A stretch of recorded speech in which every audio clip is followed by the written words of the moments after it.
Whether it's at work, in our personal lives, our friends and family, or even us sometimes can be toxic, making everyone's life difficult. We're not perfect after all. In this video, I'm going to talk about the 3 easy to spot signs of a toxic person and how to avoid them. Or if you feel you're the toxic one, here's how to fix it. And be sure to stay all the way until the end because I'm going to tell you an interesting story. It's your unlocked potential, and let's go.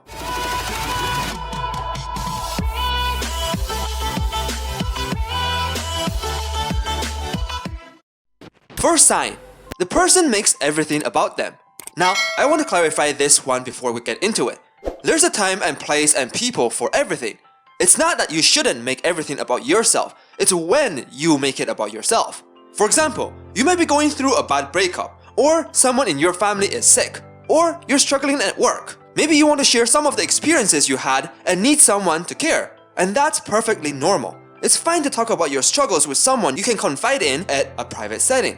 But imagine if you're trying to confide in someone and someone else jump in, interrupt you, and say, "Hey, I went through the same thing, and guess what? Worse than you had it. Let me tell you about it."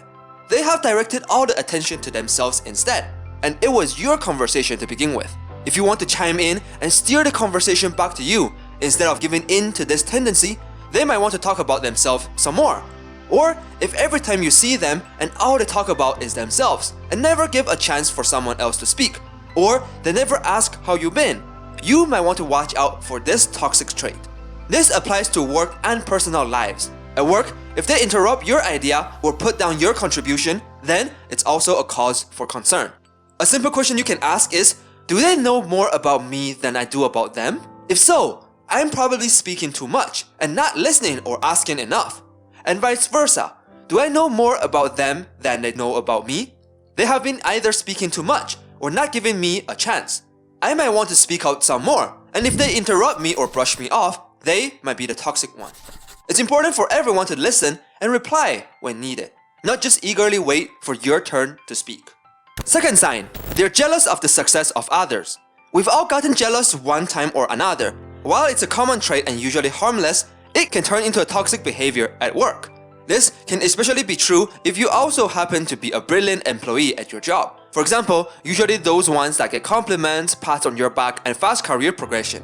If another coworker starts to get the attention instead, your jealous tendency may show through in ways that make you a toxic presence in the office. You might express jealousy out front or through passive-aggressive behavior, such as sarcastically telling the employee congratulations on getting a great opportunity or ignoring them. We'll get into that later. At the heart of jealousy lies insecurity. Realize that your coworker's success in no way diminishes your own. Stop comparing yourself with others. Keep your own goals internal and focused, and you'll feel more confident even when someone else gets something you wanted. Obsessing about other people's achievements can distract you from your own success and career goals. Instead of being envious, share in your coworker's success, support their success, and recognize it is a step forward to the greater goal of the company, and that also benefits you. Redirect your jealous energy into something positive. Challenge yourself to work harder. Third sign, they say and do passive-aggressive things. Passive aggressiveness is a classic example of toxic behavior at work and personal lives. I was actually caught up in this, but that was quite a while ago and I became self-aware and changed. So what are some passive-aggressive behaviors? Passive-aggressive behaviors include, but not limited to, giving backhanded compliments, ignoring a coworker, or purposefully exclude someone can taint the entire workplace like a dark cloud.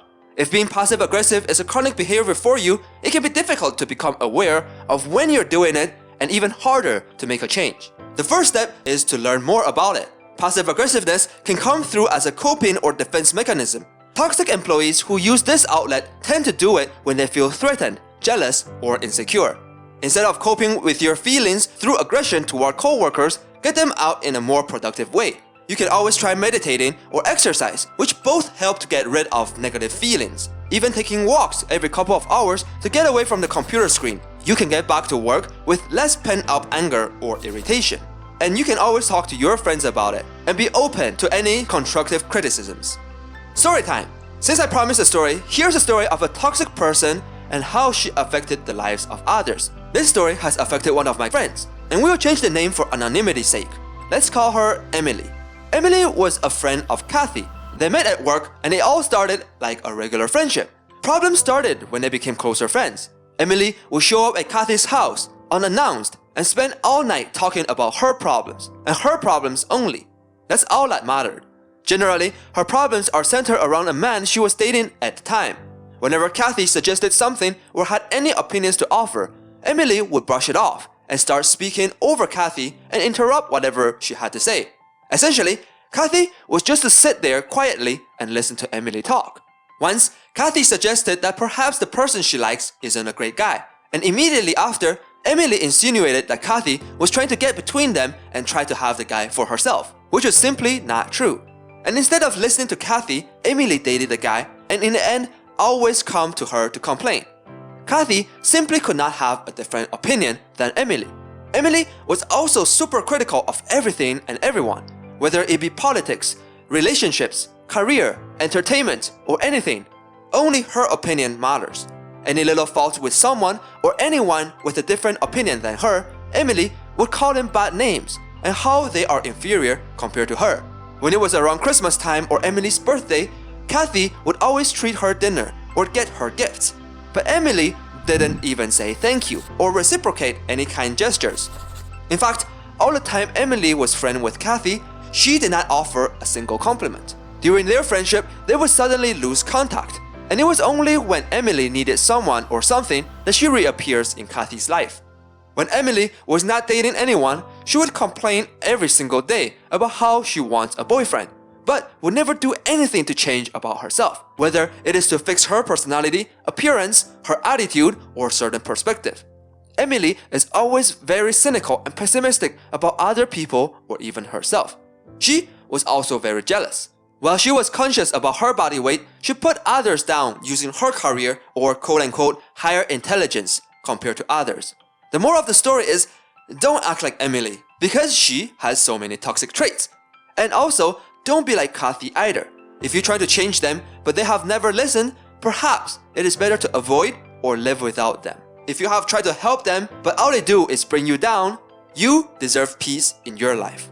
I hope you enjoyed that story and maybe learn more about what are the signs of a toxic individual. With that, I want to ask, have you met a toxic person before? Tell us your story in the comment section down below. And don't forget to like and subscribe for more Your Unlock Potential videos. Keep on learning and keep on improving.